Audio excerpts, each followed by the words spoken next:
I'm Harvey Lockhart. I've been the high school band director for Riverview Garden Senior High School for the past 9 years. One of my most proud moments that I've had many throughout my career as an educator, but I would say going back to the beginning is when everything clicked for me, and that was the first time that I realized that God had blessed me with the gift of teaching. And it was back in Miami, Florida, in my hometown. I was working at a summer camp that I grew up in, and I was able to work with these two young ladies, these clarinet players who were just learning how to play clarinet. Their instructor at the time pulled me to the side and said, "Hey, can you work with these young ladies? They've been struggling." And I said, "Sure, I'll do it." And after working with them for about 15 minutes, I was able to get them to play at a high level, and he couldn't do it. He wasn't able to do it, but that showed me that I had a gift of teaching, and I fell in love with teaching from then on. And those young ladies were, they stuck with it. And, I guess the rest is history, but that's when I realized that I'm gifted to teach, and I'm blessed and honored to be able to do so.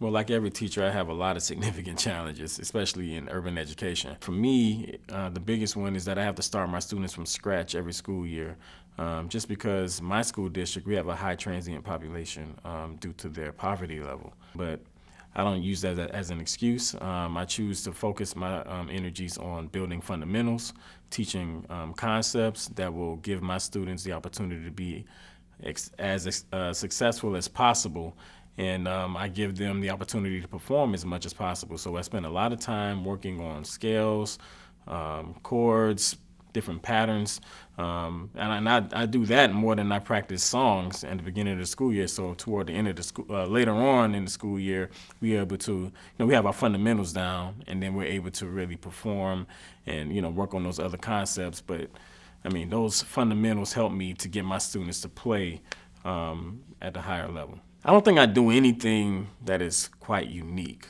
However, I think the pace and how aggressive I am about implementing these things are what makes me stand out from amongst other people. And that's my way of implementing fundamentals, implementing history, implementing theory, and most importantly, I believe that my students must perform as much as possible. As a matter of fact, my students get requested to perform over 50 shows a school year, and this has been happening since 2011. And we're blessed to be requested that much to perform, but that's the key. The students, they get on-the-job training.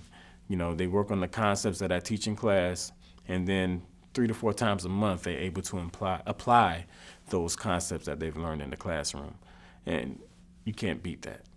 I'm real big on making a difference in my community. I believe that you need to initiate the change that you want to see.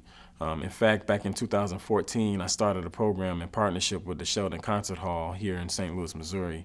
It's a North County big band that has students from urban communities represented in the collective format, representing 9 different school districts to learn about America's great classical music in the big band setting. I also started a nonprofit organization, HEAL, Center for the Arts, which is a multidisciplinary arts organization. We have 3 core components of our programs. We have an intellectual artist series where students actually read 2 nonfiction books per school year based on the arts discipline that they're studying. We also have our Point of View Jazz Ensemble that performs over 50 shows a year. They're requested to perform that many.